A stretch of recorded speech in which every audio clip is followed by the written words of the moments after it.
Welcome to episode 512 of Salcedo Paranormal, and tonight I'm sharing true paranormal stories from the web. As always, you can find all episodes of the show along with links to my social media and other ways to contact me at the podcast page, and that is salcidoparanormal.podbean.com. That's SALSIDO paranormal.podbean.com. Always happy to hear from you all, whether you have comments or questions or topic suggestions or stories of paranormal experiences, whether they're your own or from others that you trust. Happy to either read those or have you join me on the show to talk about them. Thank you all for listening, whether you are here for the live streams on Discord, or if you listen to the podcast or YouTube feeds, or on the Troubled Minds Radio Network, KUAP Digital Broadcasting. There you can hear replays of 2 episodes of the show every night at 6 p.m. Pacific, 9 p.m. Eastern, right before Troubled Minds Radio comes on.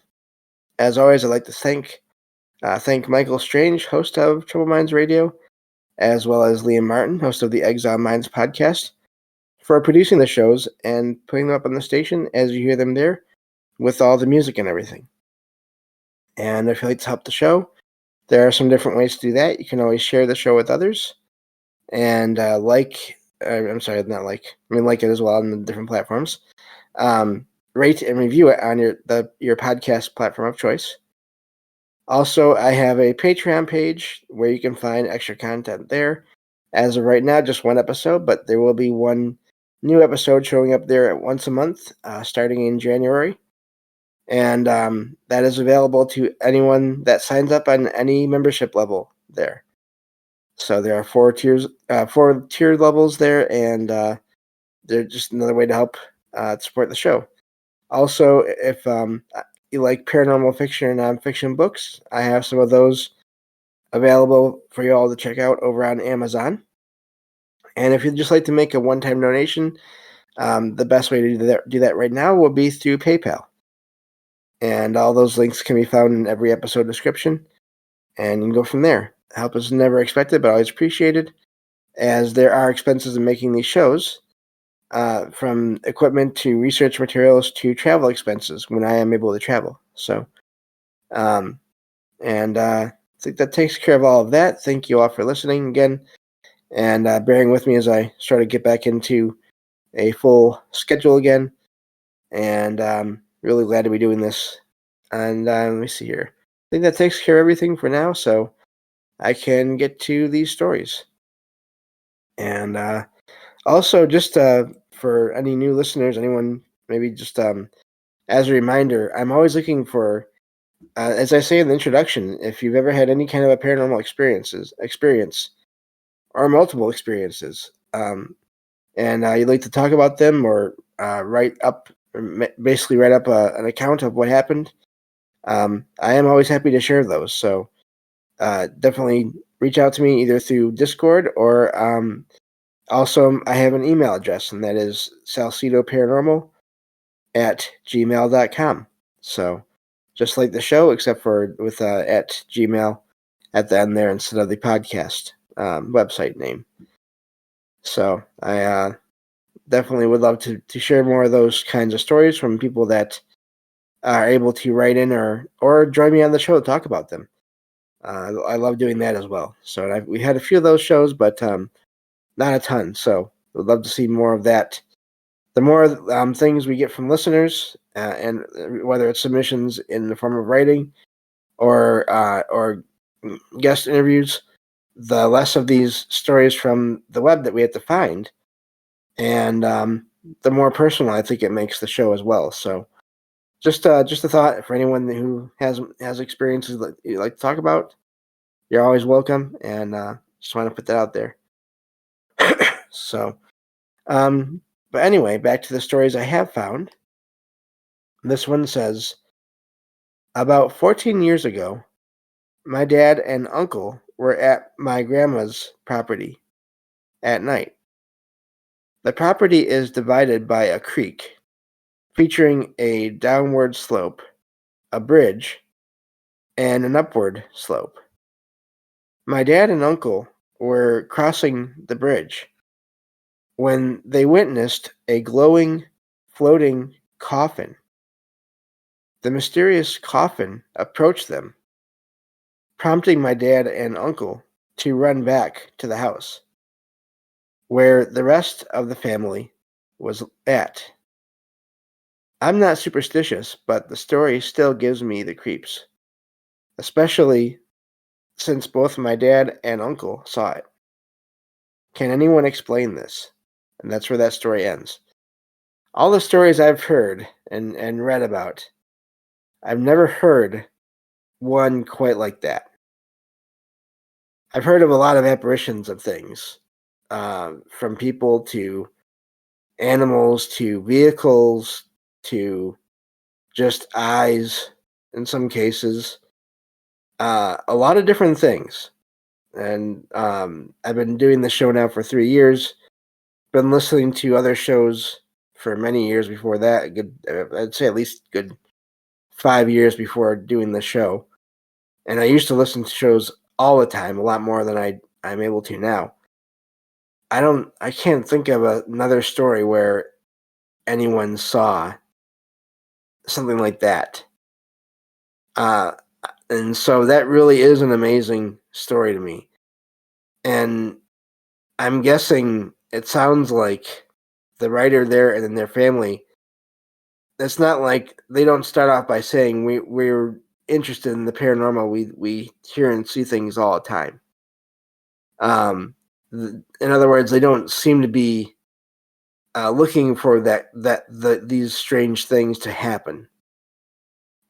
So that is, I would love to know where, and even just in general, where this happened at, and the history of that land. And I don't know. That's just the. I would love to know more details about the coffin. In a way, I mean, it just sounds that is an amazing sighting right there. I don't blame the two men for being frightened by that, because, of course, what are coffins used for? I mean, that's the thing.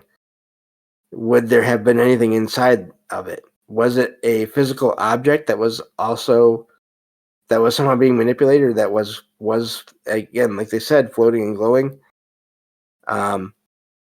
Or was it just an image? I don't know, but the thing that I wonder is if what would be inside it, if there was anything in there at all, or if it was a thing at all.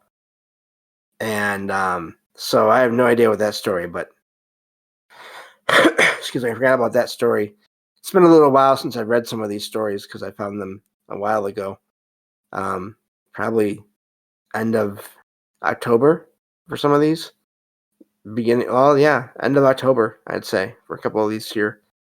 I think anyway. Either way, it's been a week or more at the very earliest for some of these. So, yeah, I don't know what that could be.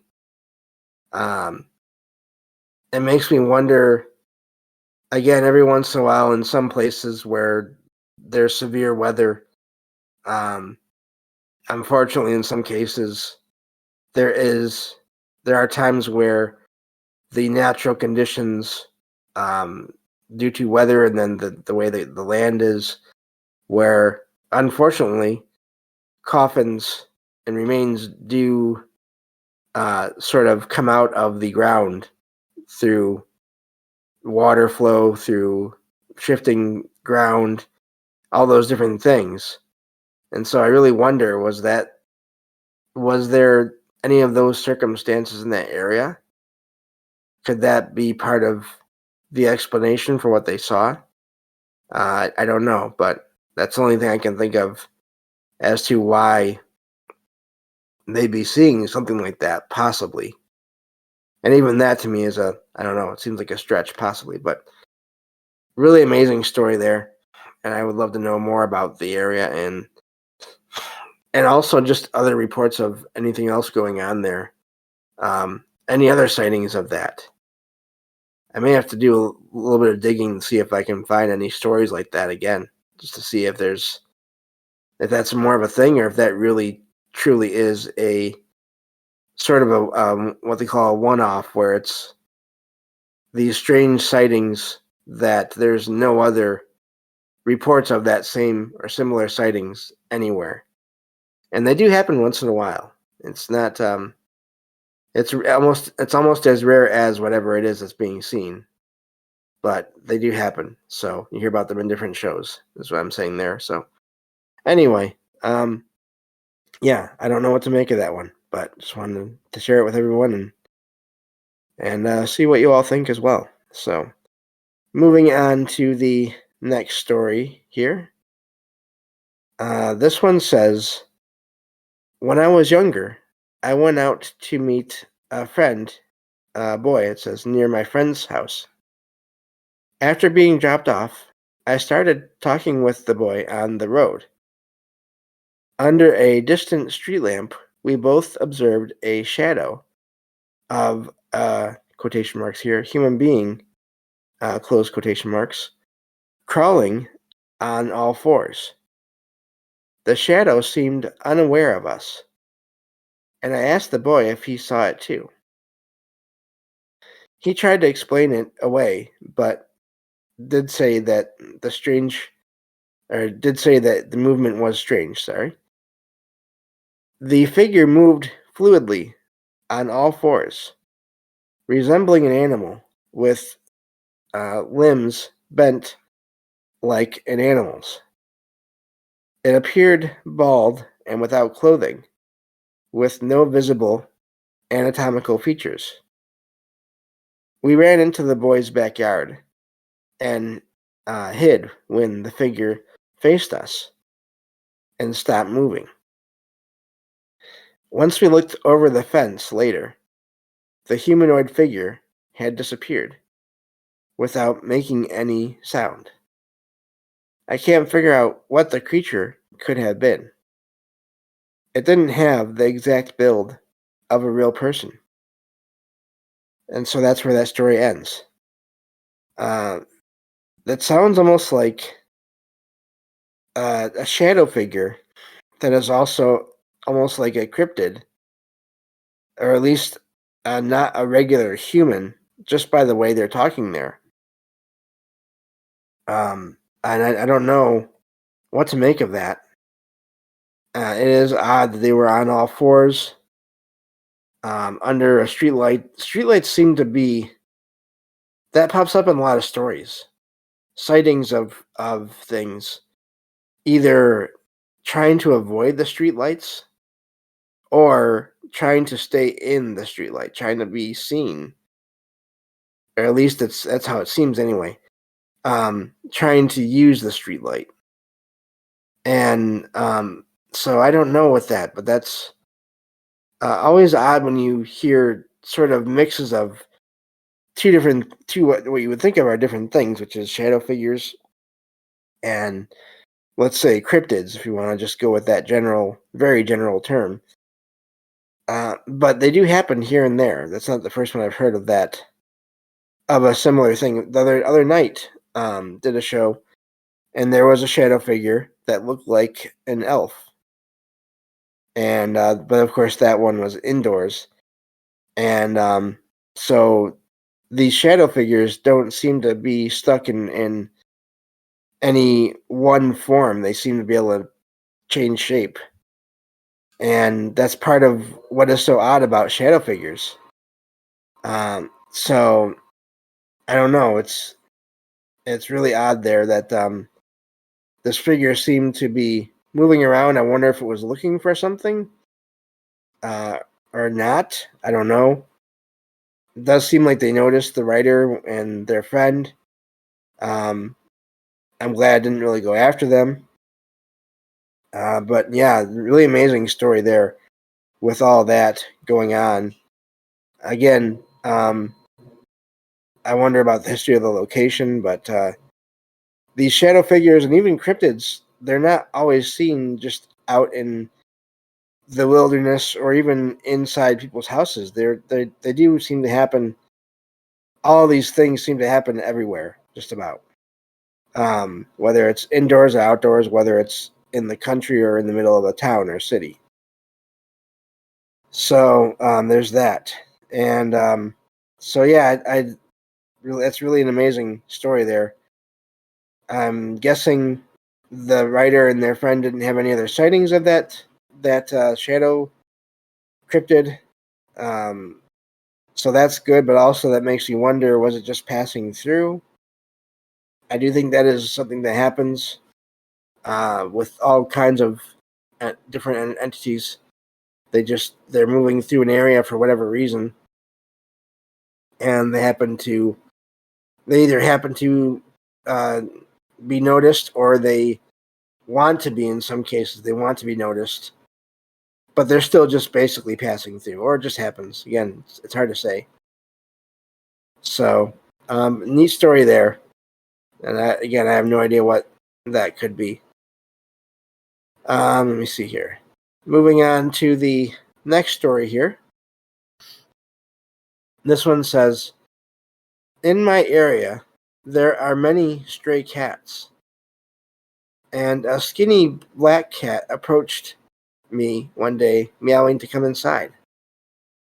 I started feeding the cat daily, and it eventually became comfortable, staying both inside and outside.